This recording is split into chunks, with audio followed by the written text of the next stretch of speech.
Les Français parlent au français. Les carottes sont cuites. Les carottes sont cuites. Sud Radio Berkov dans tous ses états. Radio Ukraine, Radio Donbass, nous sommes en guerre, disait Emmanuel Macron, mais il l'avait dit au moment du Covid déjà. Nous sommes en guerre et la guerre, ce n'est pas seulement effectivement des bombardements, c'est des morts, ce sont des victimes, des dommages collatéraux. La guerre. Ce n'est pas Apollinaire, Dieu que la guerre est jolie. Mais il faut en parler partout, il ne faut pas avoir deux poids et deux mesures. Et effectivement aujourd'hui, Mariupol, Kiev, Odessa sont bombardés, sont entourés par les forces russes. Mais il se passe aussi que depuis 6 ans, 7 ans, depuis 2014, une région de l'Ukraine Est est bombardée, elle, depuis des années. Et il s'appelle le Donbass. Et une reporter, une journaliste indépendante, qui, après avoir couvert la Syrie et le Haut-Karabakh, elle y est actuellement et on va la voir en direct. À tout de suite. Sud Radio Berkov dans tous ses états. Le fait du jour.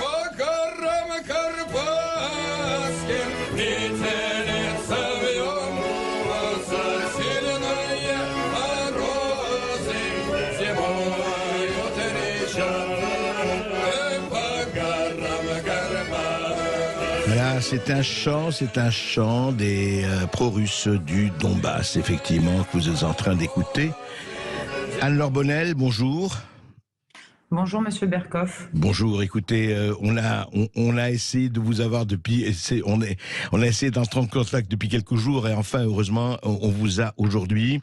Il faut savoir que c'est très difficile en ce moment, on sait les communications, que ce soit téléphonique, que ce soit par Zoom, et c'est par Google Duo qu'on vous a aujourd'hui. Alors, Anne-Laure Bonnel, on l'entend, évidemment, la guerre en Ukraine a pris tout le reste, y compris la campagne électorale en France, et c'est normal et c'est logique.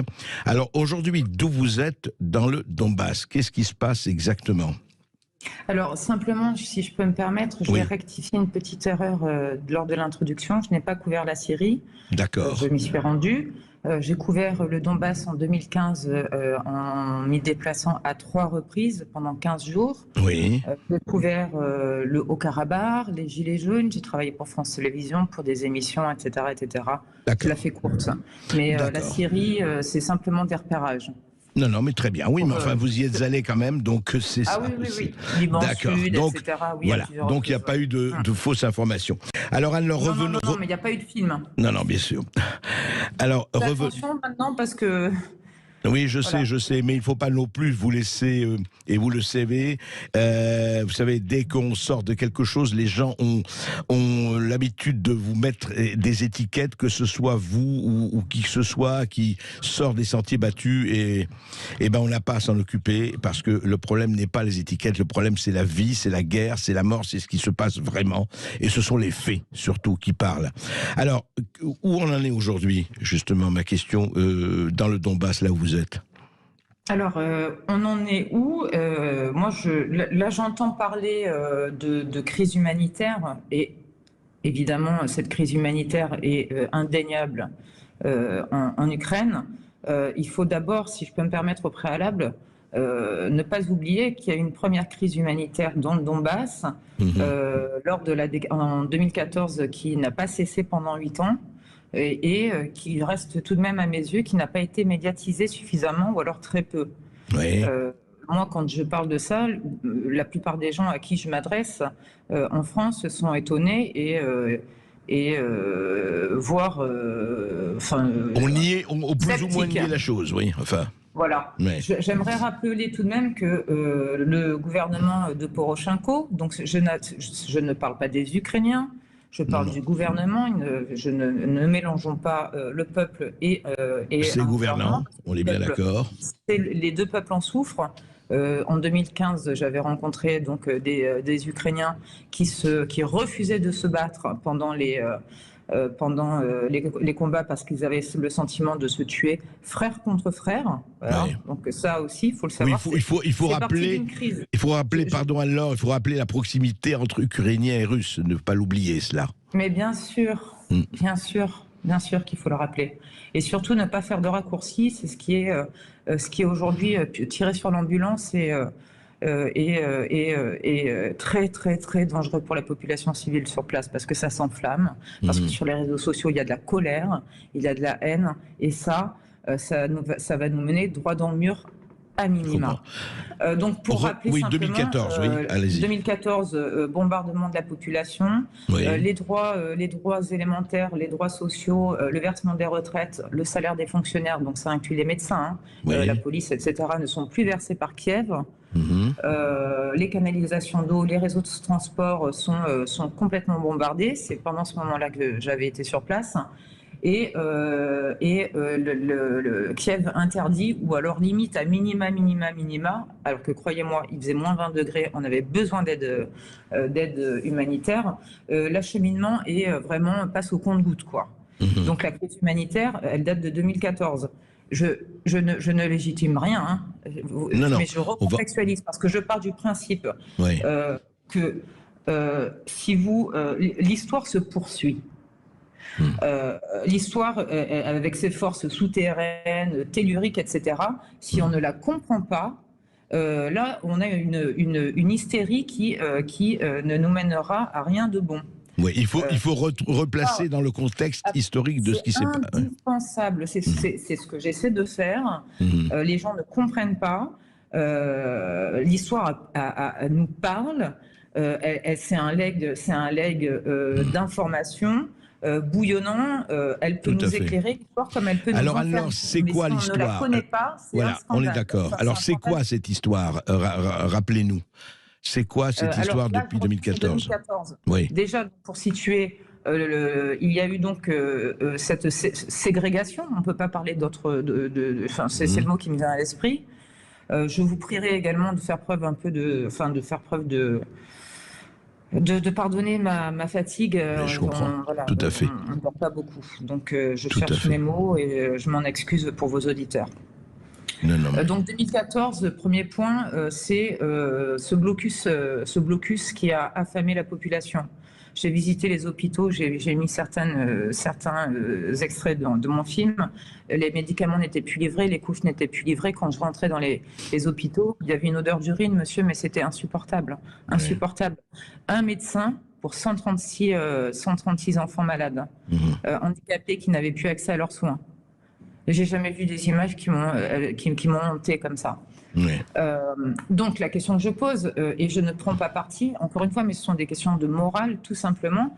Est-ce qu'un gouvernement a-t-il le droit de bombarder sa population et de la priver de ses droits sociaux? Première question. Les choses se sont envenimées. Rappelez-vous, ça c'est un fait que vos auditeurs doivent avoir à l'esprit.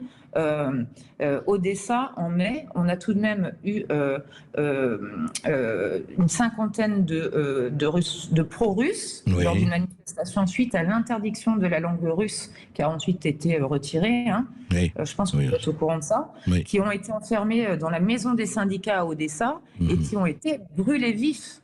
La police leur a tiré dessus, les images existent. En mai dernier, c'était en mai dernier. Non, ça. en mai 2014, monsieur. Ah pardon, mai 2014. C'est pour ça que je reviens sur l'histoire. Oui. Pourquoi tout ça s'est enflammé? Pourquoi il y a eu des rancœurs, des haines? Et à un moment donné, la crise qu'a vécue l'Ukraine, le Maïdan, cette manifestation, s'est transformée en guerre civile par tous ces événements que je suis en train de vous soumettre là, de vous citer. N'hésitez pas à me dire si je suis clair ou pas. Non, mais alors jusqu'ici, vous êtes clair. Oui. En déclarant ensuite le 23 octobre devant la Rada, toujours Poroshenko, le 23 octobre 2014, devant la Rada que pour mater l'insurrection de son peuple, de sa population, eh bien, il gagnerait cette guerre en enfermant les enfants dans les caves, ils n'iront plus à l'école, ils ne recevront plus leur retraite, etc. etc.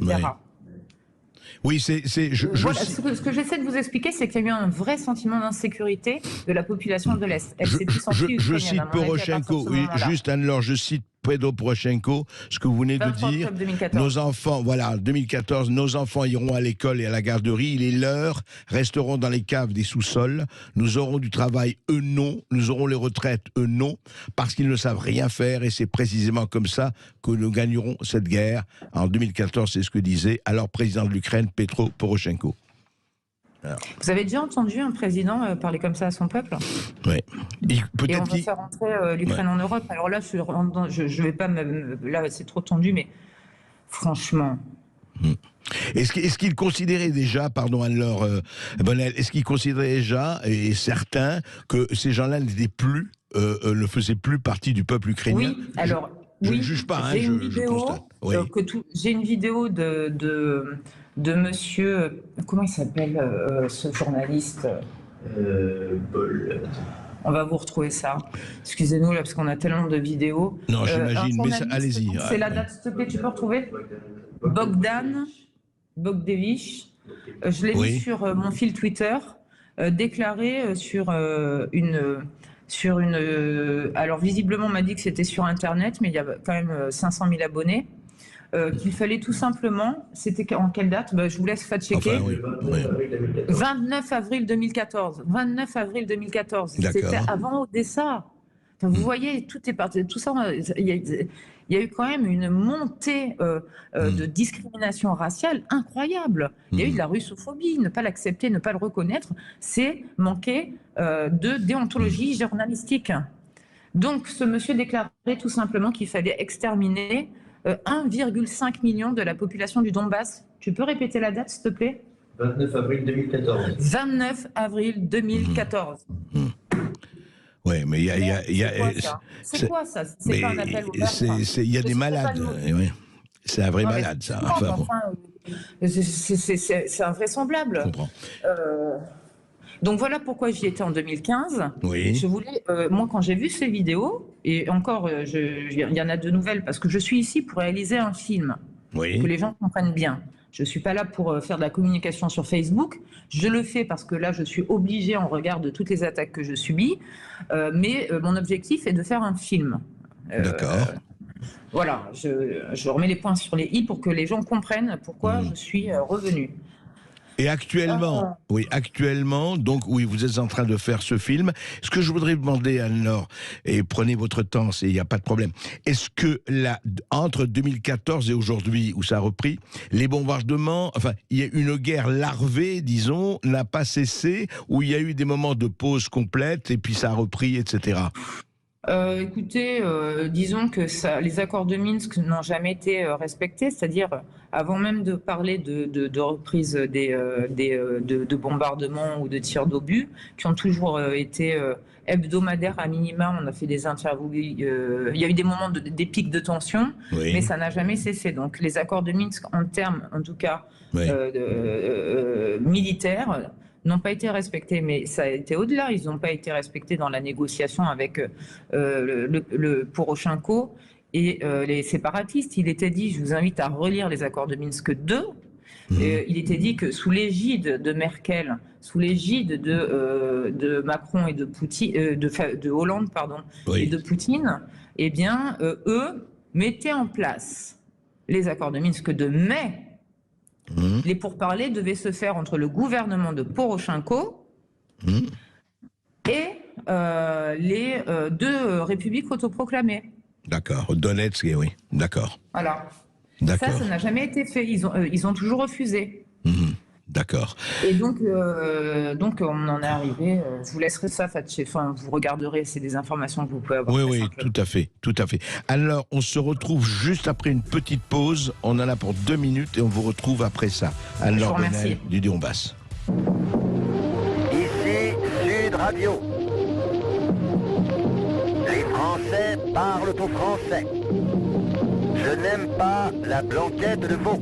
Je n'aime pas la blanquette de veau. Sud Radio Berkov dans tous ses états.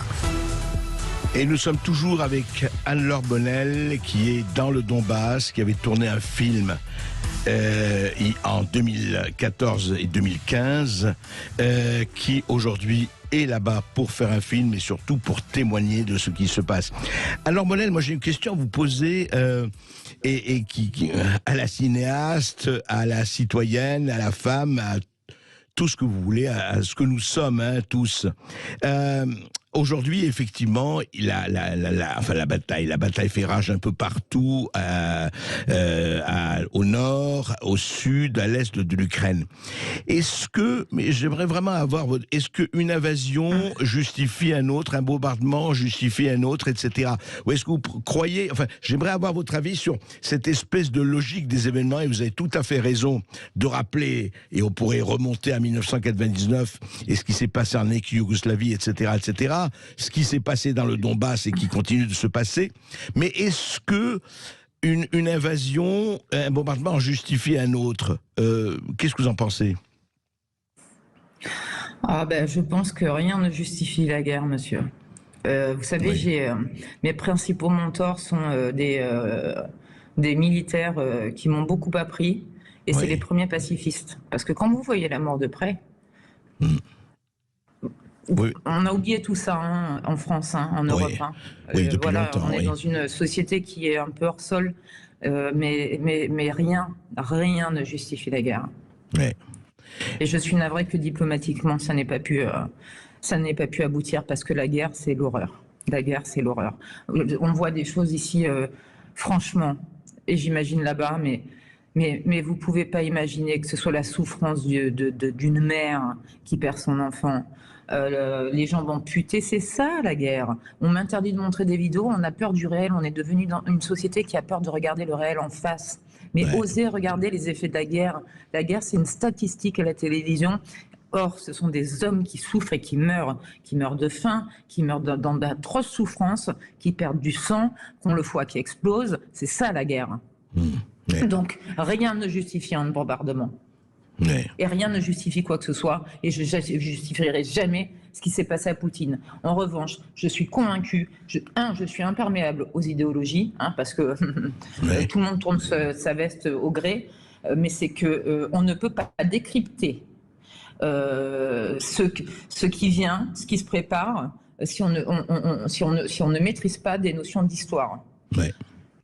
Ça, je crois que personne ne contestera ça. Non, je ne peux pas justifier ce qui se passe, monsieur. Moi, j'en vois des morts, j'en ai vu, j'en ai vu dans le Haut-Karabakh.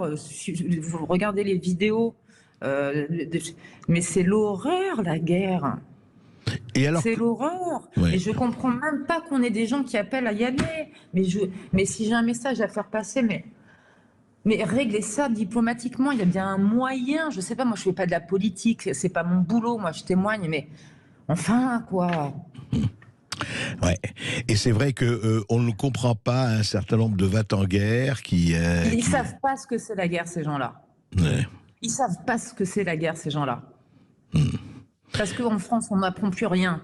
On n'a aucune notion de ce que c'est de vivre dans la guerre. On porte des Nike, on est content, on va faire la teuf, on se plaint que les boîtes de nuit sont fermées. Mais vous allez voir quand ça va arriver, la guerre. Vous allez voir ce que c'est la guerre. Et vous avez l'impression, justement, on ne va pas faire ici de prédiction, et vous m'avez bien dit, vous n'êtes pas là pour faire de la politique, mais vous avez l'impression que pour vous, en sortir aujourd'hui, on voit bien d'un côté, on dit, voilà, on va faire la guerre économique, SWIFT, compagnie, ça sert à rien. Oui, ça sert à rien. Pourquoi ça sert à rien? Déjà, c'est toujours... déjà parce que on a poussé la Russie dans les bras de la Chine. Bien, c'est mon avis, voilà. Oui, non, mais donnez votre avis. Donc, on divise l'Europe. Et je reprendrai. Moi, je pense qu'il y en a un qui là-dessus a quand même du sang-froid, c'est Védrine. Gardez le contact, insistez sur le cessez-le-feu. Gardez le contact, insistez sur le cessez-le-feu. Macron et Poutine doivent garder le contact. Après, il y aura des sanctions. Évidemment qu'il va y en avoir des sanctions. Mais de part et d'autre, c'est ça le problème. Et le problème, c'est qu'on a une indignation collective aussi. C'est très bien de s'indigner. C'est horrible ce qui se passe en Ukraine. C'est horrible ce qui se passe en Ukraine. Mais au Yémen, c'est pas mieux ce qui se passe. On sanctionne un peu qui on veut, vous voyez. Les sanctions, elles touchent d'abord les civils. Oui, exact. Et c'est 2 poids 2 mesures. On parle plus. Vous avez vu les sanctions en Irak, le nombre de ce que ça fait sur les civils? Et le Yémen et la Libye, etc., etc., etc. C'est vrai que c'est efficace, les sanctions. C'est vraiment chapeau. C'est comme si on n'apprenait rien de l'histoire finalement, de l'histoire récente. Hein. Ne parlons même pas du passé parce que alors celle-là elle est passée aux oubliettes. Mais regardez les effets des blocus et des sanctions, ça n'a jamais fonctionné. Mais non, on repart, on continue, on recommence. Et Donc, tout le monde a son mot à dire et personne n'y comprend rien. alors Anne-Laure Bonnel, pour vous, ce que vous dites, c'est il faut parler. Il faut parler, il faut arriver à décesser le feu, il faut la désescalade, quoi, de cette espèce de... Alors, à mon petit niveau, parce que je ne suis pas politologue, moi, je suis d'accord. C'est quelqu'un qui, pour moi, a le sens de la réelle politique. C'est Védrine. Quand il invite à garder le contact Macron et Poutine et que je vois des gens s'indigner, bon, déjà, c'est encore des gens qui ne... Oui, qui ne sont pas là. Oui. Il faut le contact. Je pense qu'il a raison. Envoyer nos jeunes à la guerre aujourd'hui, vous allez revoir quand ils vont arriver avec des jambes amputées ce que ça va faire. De toute façon, je crois qu'on n'y pense pas. Personne ne veut faire la guerre, en tout cas en Europe. Je veux dire, personne, ils l'ont dit et clamé. Juste une chose, Anne-Laure Bonnel, pour le moment, vous restez au Donbass, vous continuez à travailler, vous allez rester là? J'y reste. On partira quand on aura récupéré nos dossiers. Ouais. Voilà, faites attention à toutes les intox qui traînent là sur Internet. Je vois, enfin, vraiment, on est dans une guerre de l'information aussi, hein, très clairement. C'est clair. C'est pour ça qu'il faut simplement des faits. Mais là, la guerre de l'info, elle bat son plein et elle est vraiment meurtrière parce que l'opinion publique qui est volatile n'y comprend plus rien et ça ne contribue pas à un apaisement. Oui, et ce qui nous tue peut-être, c'est l'amnésie aussi. Je crois que vous avez parlé de l'histoire, je pense qu'il faut faire attention de part et d'autre à ne pas laisser la victoire de l'amnésie s'installer. Demandons toujours ce que l'histoire a à nous dire. Malheureusement, je pense qu'elle est très mal enseignée. Oui, ça c'est vrai. Anne-Laure Bonnel, merci. Écoutez, surtout c'est moi qui vous remercie de m'avoir donné la parole. C'est assez courageux là parce que j'ai l'impression que en ce moment c'est un peu tendu. Écoutez, c'est vous qui êtes merci. sur le front, ce ne sont pas nous. Nous on est au studio. En tout cas, merci à vous et on continuera de vous suivre et de rester en contact. Je vous remercie. Bonne journée à tous.